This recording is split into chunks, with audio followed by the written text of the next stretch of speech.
Watch and burn. Hey everybody. So tonight I am looking to discuss Stephen King's novella from different seasons, and that is the first novella from different seasons, and that is Rita Hayworth and the Shawshank Redemption.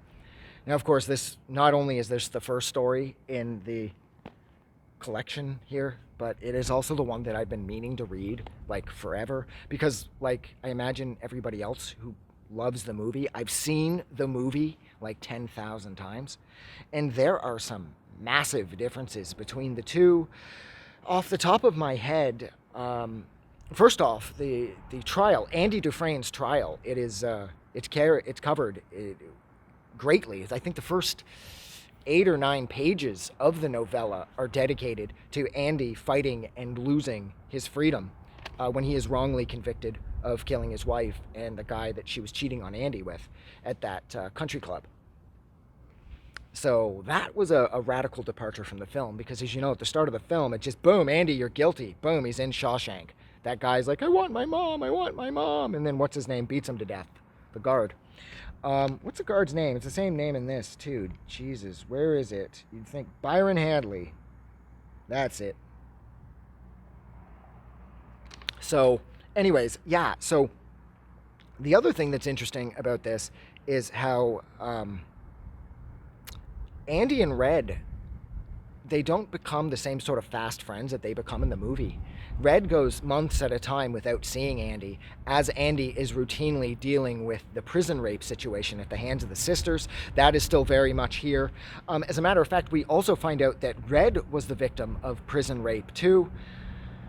He discusses the type of bleeding that you will encounter and how it's sort of menstrual-like, and after a few days, how it'll go away as long as you didn't fight the people raping you too much. And so I thought that was interesting as well, that Red was also a victim of a sex assault in prison. That is completely left out of the movie. This feels more like this telling of it. Of course, the whole story, I mean, the same thing in the movie. The movie is still from Red's perspective. But this feels more like this is predominantly about Red, and that Andy is a secondary character here. Whereas in the movie, I felt that Andy was the focus of the film, and Red was the secondary character who was just there for the narrative purposes of like the voiceovers and everything. And in order for him to, in addition to doing the voiceover and everything, in order for him to be some sort of emotional centerpiece for the film. But in this is more like Andy is a big part of this, of course, and Andy is the one that changes everything, and Andy is still the one that breaks out, and he climbs through that god-awful shit pipe.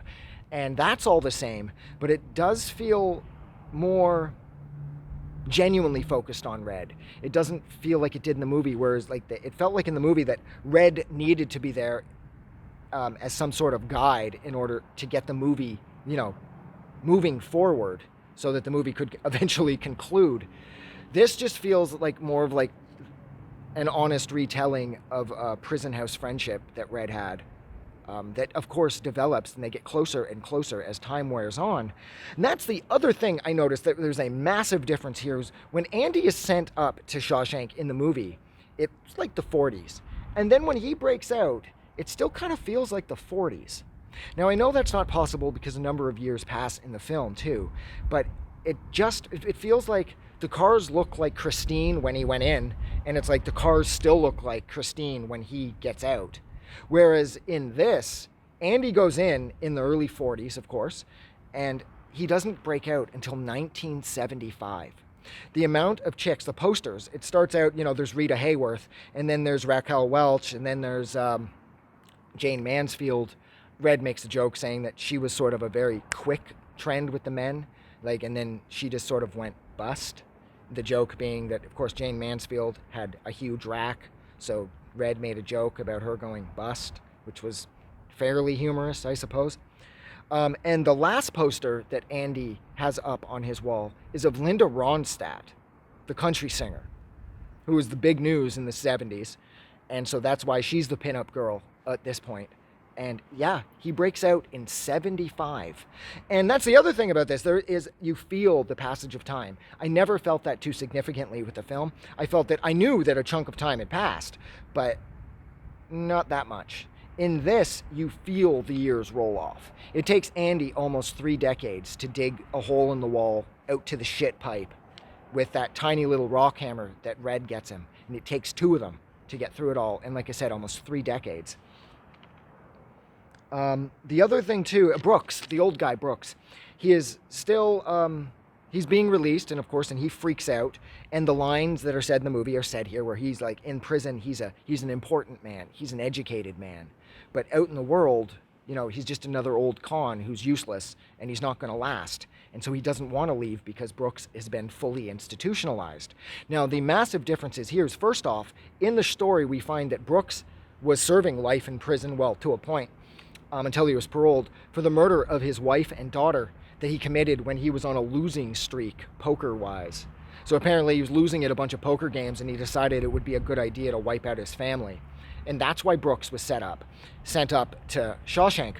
There's no bird either in this. So the movie put that in just to kind of break our hearts, because, when Brooks is let out and he stops by the park to see if his bird will come up, stop by to say hi, but he never does. And then he's like, I doubt they'll kick up much old fuss about an old crook like me, and then he hangs himself. Well, Brooks in this dies in a retirement home for the indigent a few years, I think in 1953, which is approximately 3 years after he's released. So there's that glaring difference too. The movie put that bird shit in there just to absolutely destroy us, emotionally speaking. The interesting thing is that so many wardens come and go. And Warden Norton, the one from the movie, the main guy who's got the plaque on his wall that his wife made and said, your judgment come and rightfully whatever it is. Your judgment cometh and right soon enough, or whatever it was. He takes over. And of course, he's a brutal piece of shit. And Andy still has the conversation where he's like, oh my God, I know that Tommy kid comes into it. He says that the guy who actually killed Andy's wife and the guy she was cheating on him with, he told Tommy this. And Tommy isn't killed by Norton. Tommy's given some sort of sweetheart deal, and he goes off to another prison. So Andy gets the impression that he was told to keep his mouth shut, and then he was going to be sent to some minimum security country club, which it looks like that's exactly what Norton did. So they didn't have Tommy killed in this, but the conversation still happens where Andy freaks out on Norton, and he says, how can you be so obtuse? And because I think Norton doesn't understand what the word obtuse means, he tosses him on the grain and drain diet, as it's referred to in this, in solitary, where you will lose teeth because you're being fed so little. So that all happens. But Norton isn't caught after Andy breaks free, takes on the new identity of the person that he created for Norton's tax shelter, and then Norton's arrested and everything. No, Norton retires. He goes on, and I'm not exactly sure what happens to Norton, but the line is still said where he's like, wherever Norton ended up, he's probably sitting around wondering how Andy Dufresne got the better of him. That is still in this, but Norton doesn't almost go to prison, and he certainly doesn't kill himself while at Shawshank like he does in the movie. What else did I want to say?